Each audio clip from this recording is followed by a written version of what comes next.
Boss Van, ilang araw pa lang akong nakikinig sa channel mo, kaya naisip kong magbahagi ng kwento sa'yo. Itong karanasan na ito ay totoo at walang halong biro. Hanggat nabubuhay ako, ito yung hindi ko makakalimutan. Kung yung pangloloko ng mga ex ko ay makakalimutan ko, itong karanasan ko ay hindi. Itago nyo na lang ako sa pangalang Papat. Taong 2005, nasa elementarya pa lang ako noon. Grade 3 ako noon. Naging isa akong guest performer ng isang grupo ng mananayaw sa isang kilalang mataas na paaralan dito sa isang bayan sa Camarines Sur. Tuwing Sabado at Linggo ang pag-eensayo namin ng sayaw para sa isang pagtatanghal na gaganapin sa mismong eskwelahan na yon. Bale, maghapon ang aming ensayo. Isang araw, mga bandang hapon, limot ko na yung eksaktong araw. Binigyan kami ng konting oras para makapagpahinga at magmerienda. Yung 4 na kasama ko sa sayaw, inaya akong pumunta ng CR. Sumama na din ako dahil naiihi na din ako noon. Pagkatapos namin umihi, ay nanalamin muna kaming 5. Medyo malabo na yung salamin, kaya binabasa namin yun para luminaw at makita namin ng maayos ang mga mukha namin. Habang nananalamin kami, biglang nagwika ang kasama namin. Mag-Bloody Mary tayo. Tinanong ko naman siya, Bloody Mary? Ano yun? Sabi niya, bibig kasi ng Bloody Mary ng 13 beses habang nakaharap sa salamin. At dahil bata pa ako noon, pumayag ako kasi iniisip ko noon na laro lamang yon. Kaya ginawa na namin yon. Bloody Mary, Bloody Mary. Binigkas namin ito ng 13 beses. At habang bumibigkas kami noon, ay nagmamadali na kaming tapusin yon dahil medyo tumitindig na ang mga balahibo namin. Pagkatapos naming bigkasin yon, ay agad naman kaming tumakbo palabas ng CR. At ako ang nahuli, kaya binilisan ko ang takbo ko noon. Habang tumatakbo kami papalayo sa CR, hindi ko alam kung anong nagtulak sa akin para lumingon sa likuran ko. Habang tumatakbo kami, ay lumingon ako at laking gulat ko nang makita ko ang isang madre na nakatayo sa may pintuan ng CR. Ang kanyang suot ay ang kasuotan ng mga madre noong unang panahon. At ang nakakatakot pa, habang nakatingin ako sa madring yon, ay nakangiti ito sa akin. Sa takot ko ay lumingon na ako sa harap at nagpatuloy sa pagtakbo. Buti nga ay hindi ako nadapa nun. Sa takot ko ay minabuti ko na lang na hindi sabihin sa mga kasama ko ang nakita ko dahil baka hindi nila ako paniwalaan at pagtawanan lang ako. Kinagabihan ay pumasok na ako sa aking silid upang matulog dahil may pasok na ako sa eskwelahan kinabukasan. Pero sa bawat pagpikit ko ay nakikita ko pa rin yung madre na nakita ko. Nagdasal na ako ng ama namin nang sa ganun ay mabawasan ang takot ko. Pero kapag pumipikit ako ulit habang nakayakap sa staff toy ko, ay yun pa rin ang nakikita ko. Hindi na ako nakatiis, Boss Van, at agad na akong lumabas sa silid ko at pumunta ako sa silid nila mama at papa. Nagulat sila mama at papa sa pagpasok ko sa silid nila. Oh, bakit pumasok ka dito? Tanong ni mama. Sumagot ako, Ma, pwede bang dito na muna ako matulog sa inyo ni papa? Hindi kasi ako makatulog. Natatakot ako. Natatakot? Bakit? Tanong ni mama. Gusto kong magkwento sa inyo, pero baka di kayo maniwala sa akin at baka pagalitan nyo lang ako. Pero pinakwento na ako nila mama sa kung anong nangyari. At buti na lang ay naniwala sila. Siguro dahil kita nila ang takot na bumabalot sa akin ng mga oras na yon. Pagkatapos kong magkwento, ay pinapwesto na ako nila mama sa gitna para nang sa ganun ay hindi na ako matakot. Makalipas ang 1 linggo, ay dumating na ulit ang Sabado para sa aming ensayo. Pagdating ko sa lugar na pinag-eensayuhan namin, ay agad akong nilapitan ng ibang kasama ko sa sayaw. Kasama sa mga lumapit sa akin ang 4 na kasama ko nung araw na nakita ko yung madre. Uy, kamusta ka na? Okay ka lang ba? Pag-aalalang tanong nila Ate Vivian. Okay lang ako ate, bakit? Tinanong ko din sila dahil nagtataka ako nun sa tono nila. Naikwento sa amin ni Madam yung nangyari sa'yo. Pwede bang ikwento mo sa amin yung buong pangyayari? Pagkatapos nun ay agad ko namang kinuwento sa kanila ang buong pangyayari. Pagkatapos kong magkwento, ay pinagsabihan nila yung 4 na kasama ko na sa susunod ay wag nang uulitin. Kaya simula nun ay sinabihan din nila akong sasamahan na nila ako tuwing pupunta ng CR dahil iniisip din nila na may trauma na ako dahil sa nangyari. Tawag nila kay Mama ay Madam dahil doon nagtatrabaho si Mama sa eskwelahan na yun bilang school secretary. Lumipas ang ilang taon ay nasa high school na ako at doon din ako nag-aral. Pero hanggang sa panahon na yon ay nakaranas ulit ako pero hindi na pagpapakita. Pero tuwing mag-isa akong pupunta ng CR ay nag-iiba ang pakiramdam ko at tumatayo ang mga balahibo ko. Minsan pakiramdam ko din kapag mag-isa akong pupunta dun sa CR ay may nakatingin sa akin. May mga pagkakataon din na parang nagpaparamdam sa akin ulit yung madreng yon. Hanggang ngayon, Boss Van, hindi mawala sa isip ko ang itsura ng madreng yon. 26 years old na ako ngayon at nagtatrabaho na. Pero sariwa pa din sa alaala ko ang pangyayaring yon. May mga pagkakataon din na pag pumipikit ako ay nakikita ko pa rin ang madre. Simula nun ay marunong na akong makiramdam, lalo na kung napupunta ako sa lugar na ako lang mag-isa. At dahil na rin sa pangyayaring yon, ay lumakas ang paniniwala ko sa mga multo. Naniniwala din ako sa iba't ibang mga nilalang na hindi nakikita ng mga ordinaryong tao kagaya natin. Isang beses lang bumukas ang third eye ko at wala na akong balak na buksan pa ito kahit kailan. Sana Boss Van ay ma-narrate nyo ito at maisama sa channel ninyo. Ingat po tayong lahat, lalo pa nating palakasin ang pananalig sa Diyos Amang nasa langit. Thank you po in advance pag na-upload nyo po ito sa channel mo. Lubos na gumagalang, Papat.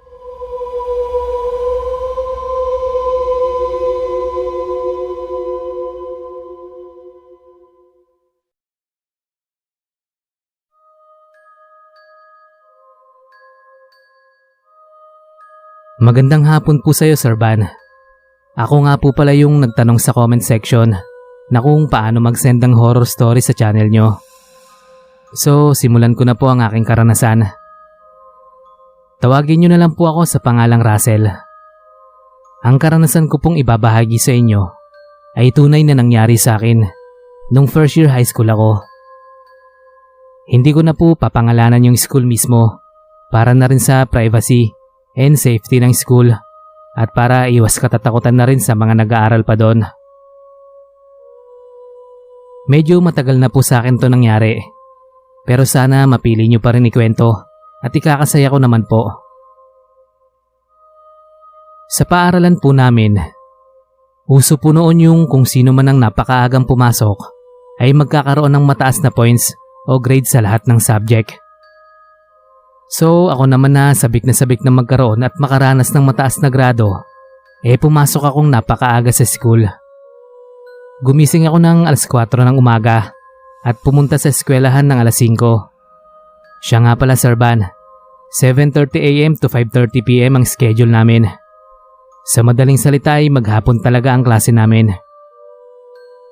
So ang nangyari ay pumasok akong napakaaga sa school. Kakaunti pa lang ang estudyante that time kasi kadalasan dumadami ang estudyante ay mga bandang 6 or 6:30 AM. So ang ginawa ko ay binuksan ko na yung room namin. By the way, Sir Van, malaki at mabigat na bato lang po pala ang panglock sa room namin. Wala naman kasing importante at mamahaling gamit ang nasa loob ng room namin, kaya madali ko lang siyang nabuksan.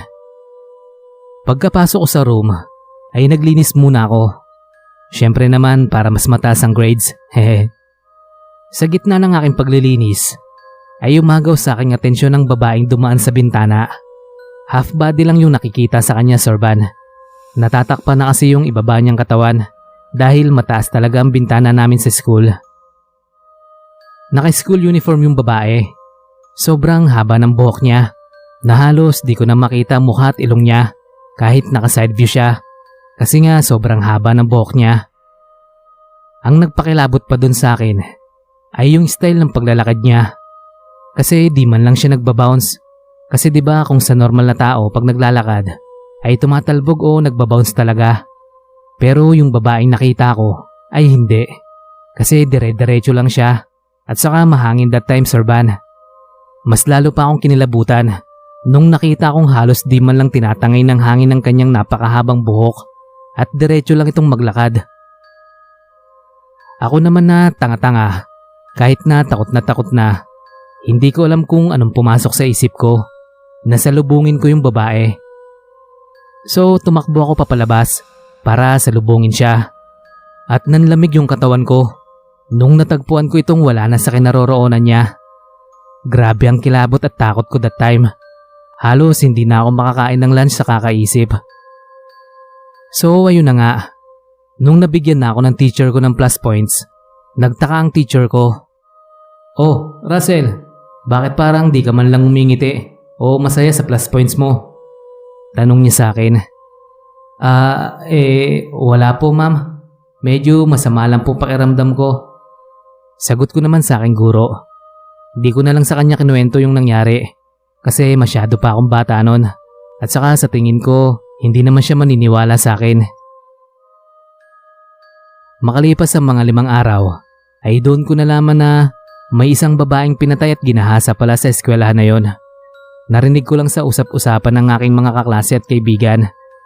Hanggang ngayon daw ay hindi pa nahahanap ang salarin. Kaya siguro nagmumulto yung nakita kong babae. Matagal rin ang araw at oras na lumipas bago ako nakarecover sa takot at trauma na inabot ko. At ngayon po na second year college na ako, hindi ko pa rin maiwasan na matakot pag naaalala yon. So yun lang po, Sir Van. More blessings, more subscribers and viewers to come po. Salamat po kung manarrate mo po itong kwento ko. Hanggang sa susunod po, Sir Van. God bless always.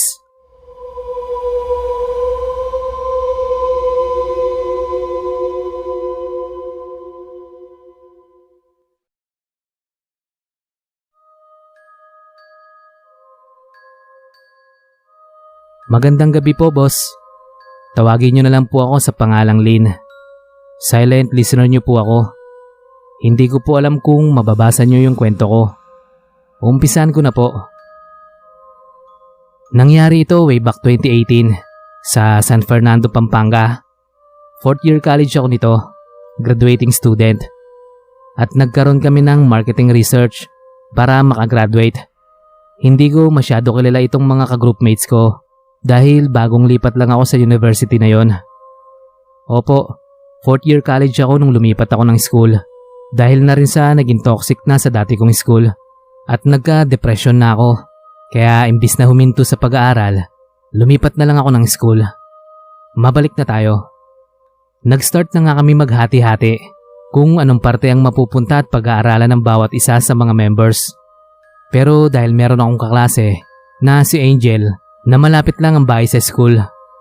Bale, lakad lang at tricycle nasa bahay ka na nila. Kaya napag-isipan namin na mag-overnight sa kanila ng Sabado. Wala kaming klase noon hanggang Linggo. Kaya magagawa namin yung research.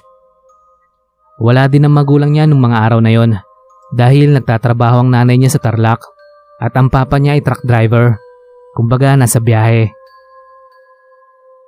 Siya lang mag-isa sa bahay nila pagdating namin doon. Wala namang kakaiba sa kanilang bahay. Simple lang at may mga kapitbahay din naman sila sa malapit. Kaya hindi naman nakakatakot. Pero yung bahay nila, nasa dulo na. Talahiban na yung likod. Nagkwentuhan at kumain muna kami nung araw na yon.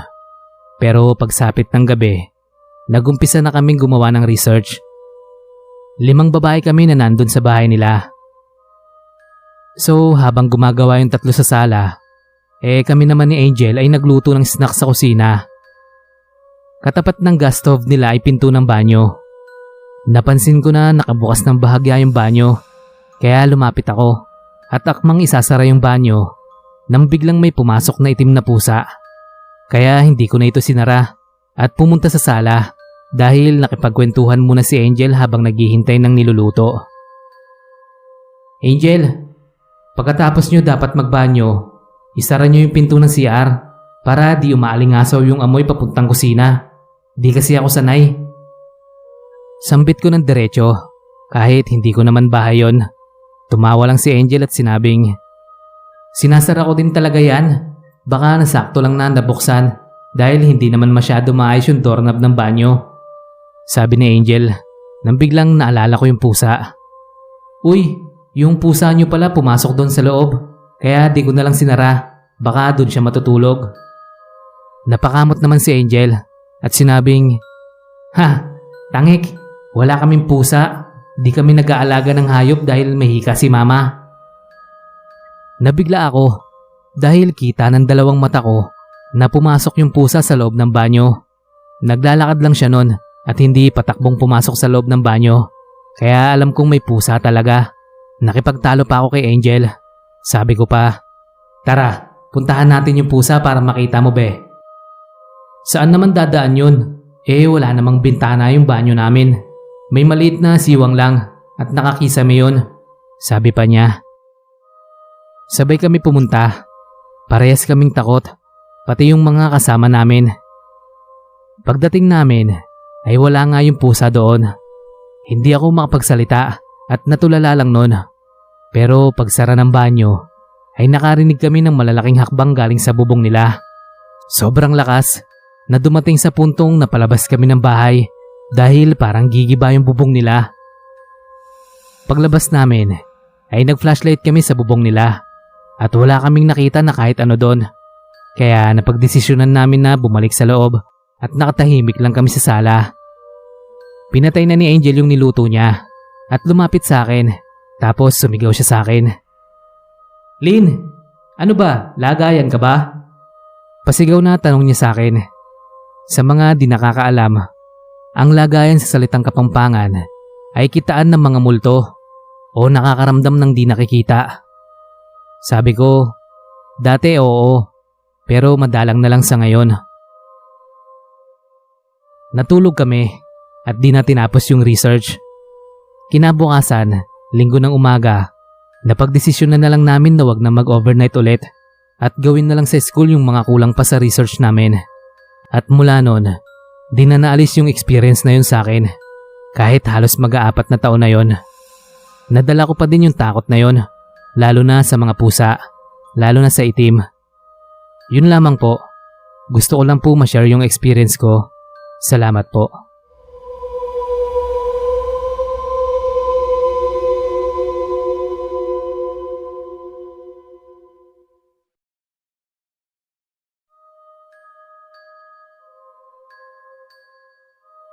Hello po, Sir Van. New listener niyo po ako. Ako nga po pala si Edel. Sa totoo lang po, di ko po alam kung ano sa mga karanasan ko ang ibabahagi ko. Wala po akong third eye. Pati po ako at mga malalapit sa akin, nagtataka kung bakit ako laging nakakaranas ng kung ano-ano. Opo, normal na po sa akin kung may nararamdaman ako o nagpapakita sa akin. Pero paminsan-minsan, natatakot pa din ako. Pero madalas pinagsasawalang bahala ko na lang. Ito po ang isa sa aking karanasan. Hindi naman po ito sobrang nakakatakot. Hehe. Nangyari po ito taong 2006. High school po ako. 10 PM na kami natapos ng aking mga ka-dance troupe. Bukas na kasi ang event, kaya kailangan pa namin kunin ang mga props sa isa naming kaklase. Malapit lang naman ito sa aming paaralan, kaya tumungo na kami. Bale, 5 kami lahat. 4 kaming babae at 1 lalaki. Normal lang madadaanan. May ilaw ang poste. May mga tambay. Bandang Makati po pala ito, Sir Van.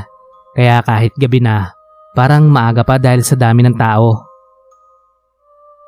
Bago kami makarating sa bahay ng kamag-aral ko, may madadaanan kaming paaralan. Sa loob ng paaralan, madilim na po ang bahagi. Kasi may mga halaman at madaming puno, kaya di pumapasok sa loob ang ilaw ng mga poste.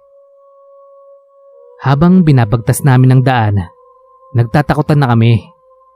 Ako si pasimuno ng may seryosong anyo, sabay tigil sa paglalakad at turo sa loob ng paaralan.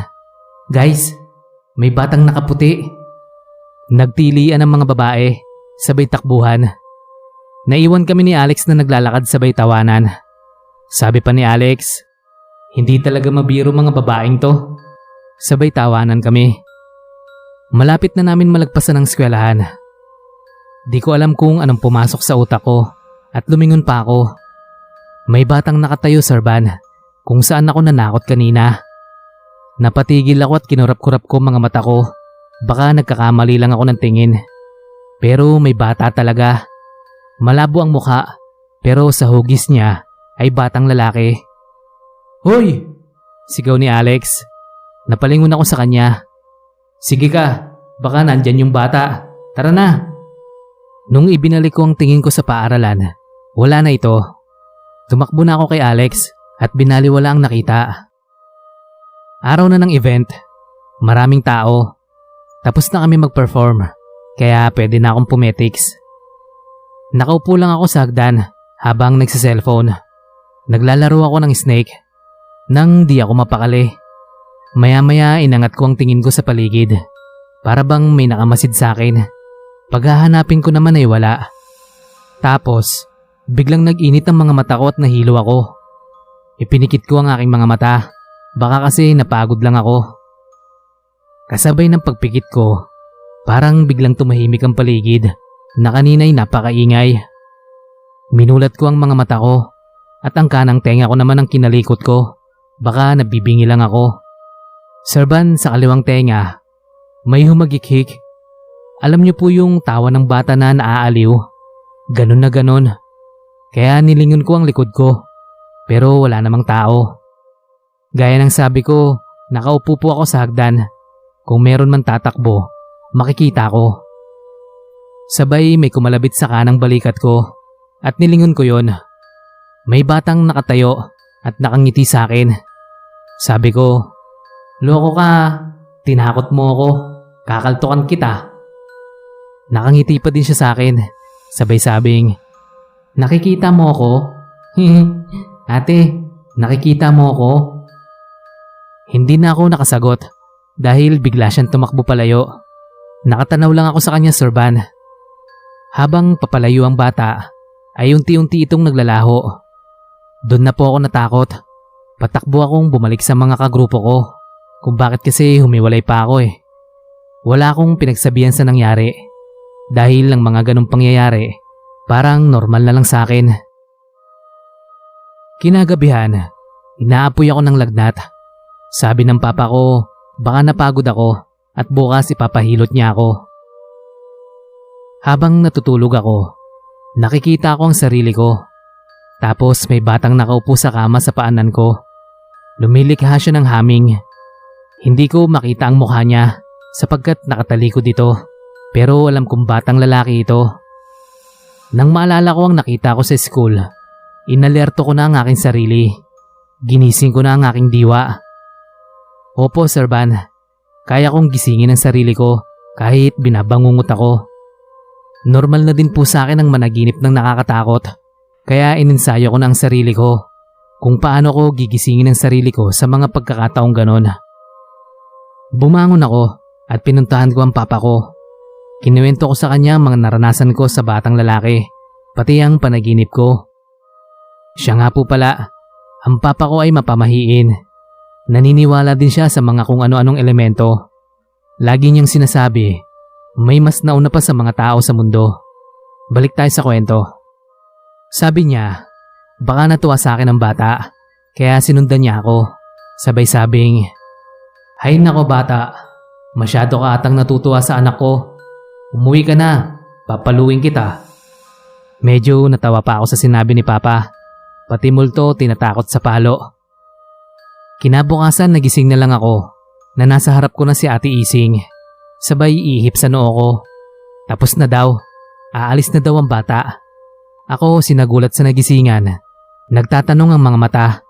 Tapos sabi niya, "Natuwa sa'yo ang bata kasi nakita mo siya. Hindi naman mananakit. Medyo naliligaw lang ang kaluluwa. Kaya sumunod sa'yo. Dinasalan ko na siya at titigilan ka na niya.